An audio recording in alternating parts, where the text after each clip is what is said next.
அனைவருக்கும் வணக்கம். தினம் ஒரு சிந்தனையில் இன்னைக்கு மனிதர்கள் அனைவரும் சமம் என்ற மனநிலை உருவாகாத வரை எதுவும் உண்மையான வளர்ச்சி இல்லை.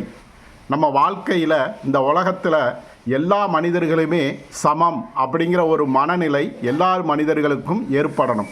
அப்படி ஏற்பட்டால் மட்டும்தான் அது உண்மையான ஒட்டுமொத்த சமூக பொருளாதார வளர்ச்சியாக நம்ம நினைக்கணும். அது இல்லாமல் ஒரு மனிதன் கீழானவன், ஒரு மனிதன் மேலானவன், மனிதர்களுக்குள்ளே சாதியின் பெயராலும் மதத்தின் பெயராலும் ஏற்றத்தாழ்வு பார்க்கின்ற பொழுது அப்படிப்பட்ட மனநிலை இந்த உலகத்தில் இருக்கின்ற வரை எந்த முன்னேற்றமும் உண்மையான முன்னேற்றம் கிடையாது. அதனால் ஒட்டுமொத்த முன்னேற்றம் இந்த உலகத்திற்கு வேண்டுமென்றால் அனைத்து மனிதர்களையும் சமமாக பாவிக்கக்கூடிய ஒரு மனநிலையை நாம் மனிதர்கள் மத்தியில் உருவாக்க வேண்டும். அதுதான் உண்மையான வளர்ச்சி. நன்றி.